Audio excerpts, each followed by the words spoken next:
वजह से मेरा स्टोरेज और वो कम हो गया है और उत्पादन भी बहुत ज्यादा बढ़ा है।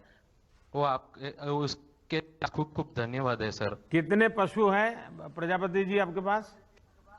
20 से 25 है सर। 20-25 पशु है, तो जी सारा सर। गोबर आप ये बड़े प्लांट में दे देते हैं, जी सर। तो उसमें से क्या कमाई होती है आपको? सर दो बेनिफिट होते हैं उससे। जो गोबर हम स्टोरेज करते थे पहले, वो करने की जरूरत नहीं होती है, वो एरिया पूरा क्लीन रहता है और क्लीनिंग की भी परेशानी नहीं रहती है। और दूसरी, ये तुरंत इनकम हो जाती है और फर्टिलाइजर के रूप में हमें मिल जाता है वापस। अच्छा, फर्टिलाइजर के रूप में जितना आप जमा करते हैं उतना वापस मिलता है, जी सर। और ऊपर से पैसे भी मिलते हैं। जी सर। आमदनी बहुत ज्यादा अच्छी हो गई कितनी इस कितनी होती प्लांट की होगी? वजह से। अगर सीक्रेट नहीं है तो बताइए मुझे, कितनी होती है? नहीं सर, ऐसा तो कुछ नहीं है। 20-25% इनकम ज्यादा हो गई है साल अच्छा, के मुकाबले। बड़े बड़े चतुराई से जवाब देते हैं आप। नहीं सर। ऐसा कुछ नहीं है। अच्छा, आपको ये स्वच्छ ईंधन से जुड़ी सरकार की जो योजनाएं हैं, उसका आपको लाभ मिल रहा है? जैसे आपने बताया एलपीजी, बायोगैस, इनसे भी आपको फायदा हो रहा है। तो ये आपको ही मिल रहा है कि जो लोगों के पास पशु नहीं है और वो भी इस एलपीजी वगैरह का फायदा मिलता है उनको? हाँ सर, मिल रहा है। क्योंकि अच्छा। जिनके पास पशुपालन नहीं है, पर उनको खाद तो मिल ही सकता है यहाँ से। हाँ। और गोवर्धन नाथ के जरिए जो उत्पन्न खाद है वो हम्म। बहुत ही अच्छा है, बहुत ही बढ़िया है। जो मेरा पर्सनल एक्सपीरियंस है, हम्म। पहले मैं बनाना की खेती करता था तो 15-20 दिन में लीफ नहीं निकलती थी, उसके पत्ते नहीं आते थे। मगर इसका उपयोग करने के जरिए 15 दिन में लीफ आ जाती है, पत्ते आ जाते हैं। हम्म। और पानी का संग्रह जमीन में बहुत ज्यादा होता है, मिनरल्स बहुत ज्यादा बढ़ गए हैं। इसकी वजह से हमारा उत्पादन भी बहुत ज्यादा बढ़ गया है। तो अभी भी सभी तरीके से। केले की खेती करते हैं? नहीं सर, बहुत ज्यादा करते हैं। अनाज है, साग भाजी है, वो सब करते हैं, मगर बनाना ज्यादातर करते हैं। तो आपकी शाक भाजी मिर्ची है। आणंद में बिकती है? हाँ सर, आनंद में ही बेचते, नडियाद और आनंद। और केले? केले भी आनंद और नडियाद में बीत जाते हैं। और जो भी वेस्टेज बचता है वो हम यहाँ प्लांट में दे देते हैं। लीफ है वगैरह है, जो भी बाद में रहता है वो। हम्म। अच्छा, वो गैस बनाने के लिए दे देते हैं? वो गैस बना ले और उनके जरिए हमको खाद मिलता है। खाद मिल जाता है आपको? तो अभी जी आपको सर। ये केमिकल फर्टिलाइजर का कोई खर्चा नहीं होता है? नहीं सर, नहीं होता है। तो कितने ऊपर से किसान होंगे जो इनकम इसका फायदा उठा रहे हैं? अभी तो लोकल ज्यादा उठा रहे हैं। अच्छा, जो पीछे इतना बड़ा प्लांट मुझे दिख रहा है प्रजापति जी, ये जी सर। बनने के बाद आपके और इस इलाके के जीवन में क्या फर्क आया? अरे सर, बहुत ज्यादा फर्क आ गया है। पहले वो ढेर होता था कचरे का, वो बहुत कम हो गया है। हमारे वहां पे भी जो ढेर रखना पड़ता था, जैसे मैंने बनाना प्लांट किया है, बनाना काटने के बाद जो भी वेस्ट रहता था वो हम कहाँ डालें, वो भी कंफ्यूजन।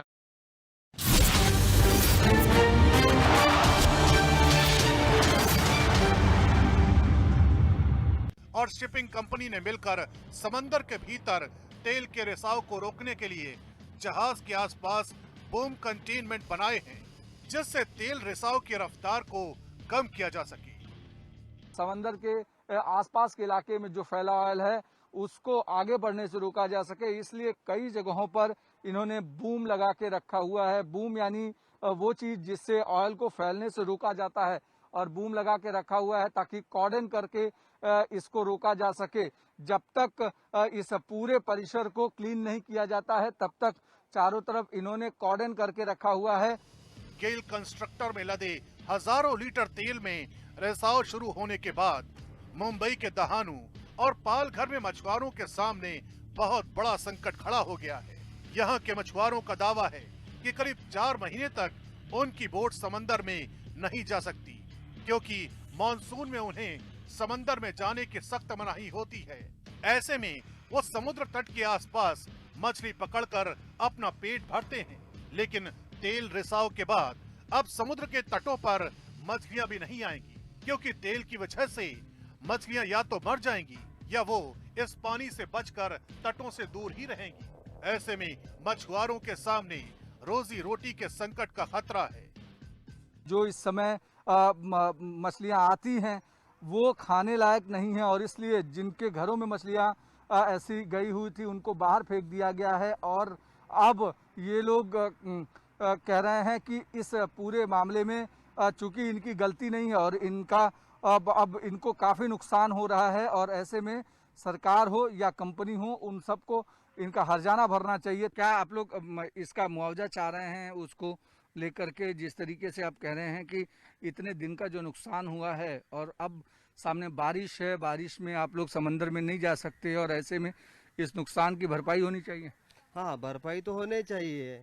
सामाजिक मानसिक के लिए तो बहुत तकलीफ होने वाली है। क्या करेंगे? पालघर के समुद्री तट के पास फंसे जहाज से तेल रिसाव को रोकने के लिए कोस्ट गार्ड का मिशन जारी है।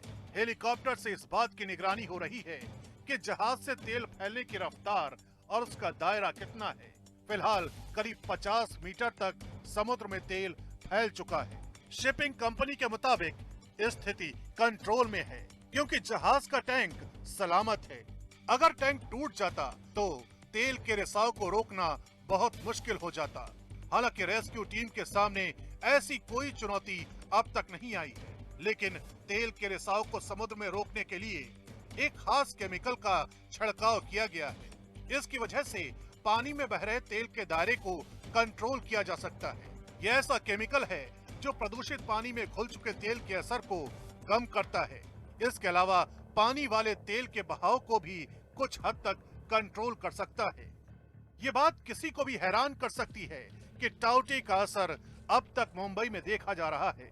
गेल कंस्ट्रक्टर जहाज में सवार लोग तूफान के बाद से अब तक चैन की सांस नहीं ले सके हैं, क्योंकि टाउटे तूफान की वजह से करीब 2 हफ्ते से जहाज स्थिर नहीं हो सका है। टाउटे चक्रवात में गेल कंस्ट्रक्टर का जहाज फंस गया था। जहाज पर कर्मचारियों का कंट्रोल नहीं रहा। कोस्ट गार्ड ने जहाज में सवार 137 लोगों का रेस्क्यू किया। कोस्ट गार्ड के मुताबिक जहाज में करीब 80,000 लीटर तेल है। जहाज में कोई इंजन नहीं है। ये जहाज शिपिंग कर्मचारियों के लिए आवास की तरह था, जो ऑयल निकालने वाले जहाजों की मदद के लिए तैनात रहते हैं। जहाज में बिजली के लिए फ्यूल की जरूरत पड़ती है। बिजली की जरूरत पूरी करने के लिए जहाज में तेल भरा था। हेलीकॉप्टर लगातार उस शिप के ऊपर मंडरा रहा है, यानी पूरी तरह से जो निगाह है वो पैनी निगाह रखी जा रही है ताकि कोई भी नुकसान ना हो। महाराष्ट्र सरकार ने मुंबई और इसके आसपास के तटों पर 31 मई तक मछली पकड़ने पर बैन लगाया था। इस वजह से मछुआरे अलीबाग और वाड्राई बीच के आसपास मछली पकड़ने जा रहे थे, लेकिन यहाँ तेल रिसाव की वजह से सैकड़ों मछुआरों का कारोबार ठप पड़ने की कगार पर है। फिलहाल महाराष्ट्र मैरीटाइम बोर्ड और शिपिंग के डायरेक्टर जनरल ने जहाज की कंपनी को नोटिस भी जारी किया है। जहाज में तेल रिसाव की वजह से समुद्र में प्रदूषण बढ़ने के खतरे को लेकर चिंचवड़ म्युनिसिपल कॉरपोरेशन की मेयर बहन उषा जी, इस कार्यक्रम में उपस्थित अन्य महानुभाव और मेरे प्यारे भाई और बहनों, हमारे किसान साथी, जब मैं उनसे बात कर रहा था तो कैसे बायोफ्यूल से जुड़ी व्यवस्थाओं को वे सहज रूप से अपना रहे हैं और कितनी बढ़िया तरीके से वो अपनी बात बता रहे थे, उसमें कॉन्फिडेंस भी नजर आ रहा था। स्वच्छ ऊर्जा, क्लीन एनर्जी, देश में जो इतना बड़ा अभियान चल रहा है उसका बहुत बड़ा लाभ देश के एग्रीकल्चर सेक्टर को भी मिलना स्वाभाविक है। आज विश्व पर्यावरण दिवस के अवसर पर भारत ने एक और बड़ा कदम उठाया है। इथेनॉल सेक्टर के विकास के लिए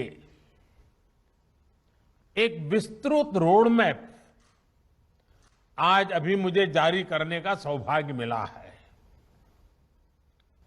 देश भर में इथेनॉल के उत्पादन और वितरण से जुड़ा महत्वाकांक्षी E100 पायलट प्रोजेक्ट भी पुणे में लॉन्च किया गया है।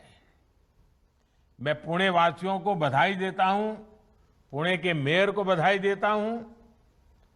हम अपने तय लक्ष्यों को समय पर हासिल कर पाएं, इसके लिए मैं बहुत बहुत शुभकामनाएं देता हूं। साथियों, अगर आप गौर करें तो आज से 7-8 साल पहले देश में इथेनॉल की चर्चा बहुत कम, रेयरली कभी होती थी। कोई उसका जिक्र ही नहीं करता था, और अगर जिक्र कर भी दिया तो जैसे एक रूटीन कोई बात होती है ऐसा ही हो जाता था।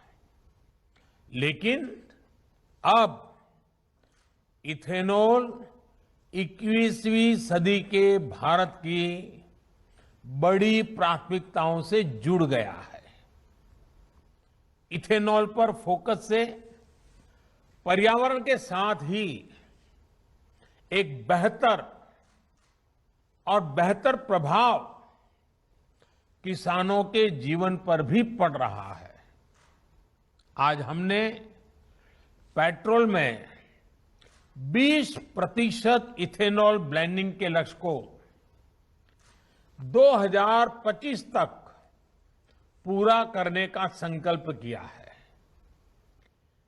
पहले जब लक्ष्य सोचा था तो ये सोचा था कि ये 2030 तक हम करेंगे, लेकिन पिछले कुछ दिनों में जिस प्रकार से सफलताएं मिली हैं, जन सामान्य का सहयोग मिला है, लोगों में जागरूकता आई है और हर कोई इसके महत्व को समझने लगा है, और इसके कारण अब हमने 2030 में जो करना चाहते थे उसको 5 साल कम करके 2025 तक करने का निर्णय किया है।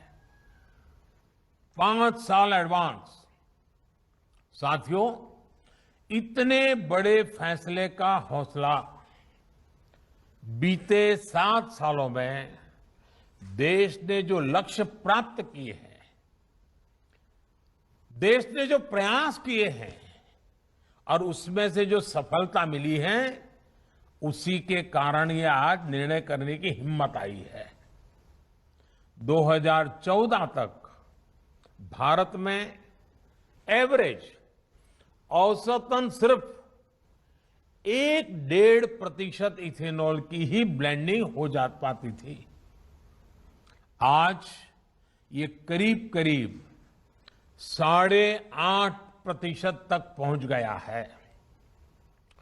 वर्ष 2013-14 में जहां देश में 38 करोड़ लीटर इथेनॉल खरीदा जाता था, वहीं अब इसका अनुमान 320 करोड़ लीटर से ज्यादा का है। यानी करीब करीब 8 गुना ज्यादा इथेनॉल खरीदा गया है। बीते साल ही ऑयल मार्केटिंग कंपनियों ने करीब 21,000 करोड़ रुपए का इथेनॉल खरीदा है। इसका एक बड़ा हिस्सा, जो 21,000 करोड़ रुपया खर्च किए गए, उसका बड़ा हिस्सा हमारे देश के किसानों की जेब में गया है। विशेष रूप से हमारे गन्ना किसानों को इससे बहुत लाभ हुआ है। वर्ष 2025 तक जब पेट्रोल में 20% इथेनॉल ब्लेंडिंग होने लगेगी, तो आप अंदाज लगा सकते हैं कि किसानों को कितनी बड़ी मात्रा में ऑयल कंपनियों से सीधे पैसे मिलेंगे। इससे चीनी से अधिक उत्पादन से जुड़ी जो भी चुनौतियां हैं, क्योंकि कभी कभी चीनी ज्यादा पैदावार हो जाती है तो दुनिया में भी कोई खरीदार नहीं होता है, देश में भी दाम गिर जाते हैं और बहुत बड़ी चुनौती पैदा रखना कहां वो भी संकट हो जाता है। ऐसी सारी चुनौतियों को कम करने में और इसका सीधा लाभ गन्ना किसान की सुरक्षा से जुड़ जाता है, ये बहुत लाभ होने वाला है। साथियों, 21वीं सदी के भारत को 21वीं सदी की आधुनिक सोच, आधुनिक नीतियों से ही ऊर्जा मिलेगी। इसी सोच के साथ हमारी सरकार हर क्षेत्र में निरंतर नीतिगत निर्णय ले रही है। देश में आज इथेनॉल के उत्पादन और खरीद के लिए जरूरी इंफ्रास्ट्रक्चर के निर्माण पर बहुत जोर दिया जा रहा है। अभी तक इथेनॉल बनाने वाली ज्यादातर इकाइयां और ज्यादातर 4-5 उन राज्यों में ही थी जहां चीनी का उत्पादन ज्यादा होता है।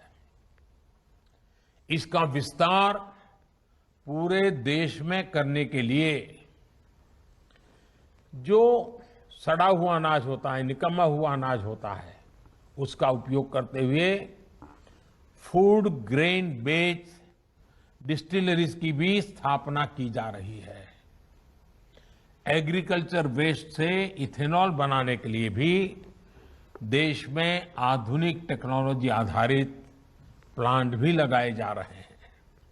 साथियों, जलवायु परिवर्तन के खतरे से निपटने के लिए जो वैश्विक प्रयास चल रहे हैं, उनमें भारत एक आशा की किरण बनकर के उभरा है।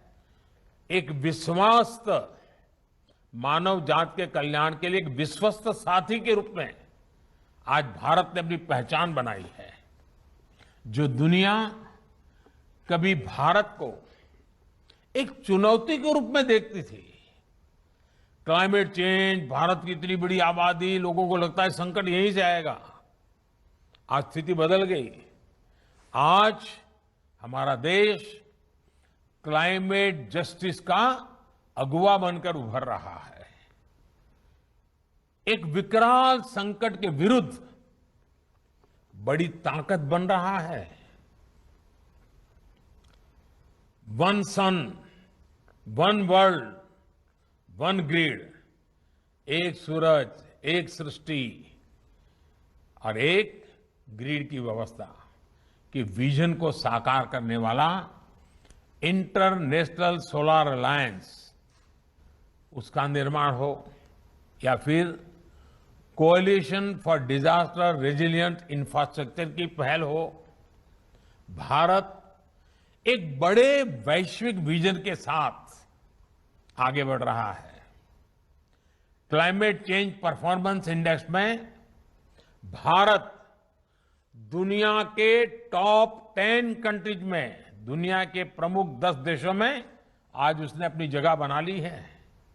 साथियों, क्लाइमेट चेंज की वजह से जो चुनौतियां सामने आ रही है, भारत उसके प्रति जागरूक भी है और सक्रियता से काम भी कर रहा है।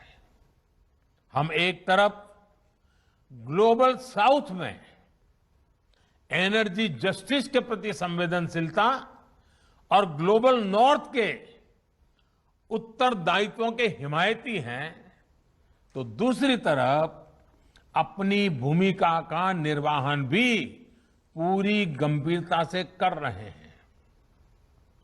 भारत ने एनर्जी ट्रांजिशन का एक ऐसा मार्ग चुना है जिसमें हमारी नीतियां और निर्णयों में हार्ड और सॉफ्ट कंपोनेंट्स को, दोनों को बराबर महत्व है।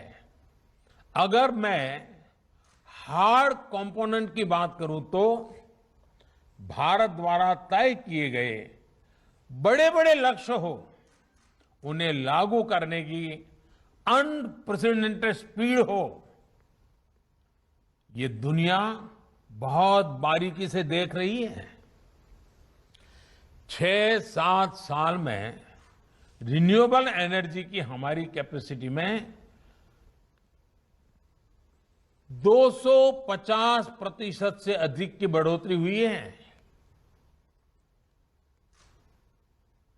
इंस्टॉल रिन्यूएबल एनर्जी कैपेसिटी के मामले में भारत आज दुनिया के टॉप 5 देशों में है। इसमें भी सौर ऊर्जा की कैपेसिटी को बीते 6 साल में लगभग 15 गुना बढ़ाया है। आज भारत कच्छ में, गुजरात के कच्छ के रेगिस्तान में दुनिया का सबसे बड़ा सोलर और विंड का हाइब्रिड एनर्जी पार्क बना रहा है। तो भारत ने 14 गीगावाट के पुराने कोल प्लांट्स को भी बंद भी कर दिया है। देश ने सॉफ्ट अप्रोच के साथ भी ऐतिहासिक कदम उठाए हैं। आज देश का सामान्य मानवी प्रो एनवायरमेंट कैंपेन से जुड़ गया है, वो इसका नेतृत्व कर रहा है। हम देखते हैं कि कैसे सिंगल यूज प्लास्टिक के संबंध में जागरूकता पैदा हुई है। लोग अपने तरीके से थोड़ा थोड़ा प्रयास भी कर रहे हैं। अभी और करने की जरूरत है, लेकिन बात पहुंची है, प्रयास शुरू हुए हैं। हमारे समुद्र तटों की सफाई देखिए, नौजवान इनिशिएटिव लेकर के कर रहे हैं, या फिर स्वच्छ भारत जैसे अभियान हो। इन्हें देश के आम नागरिकों ने अपने कंधे पर लिया, अपने जिम्मे में लिया, और मेरे देशवासी आज इसको आगे बढ़ाए हैं।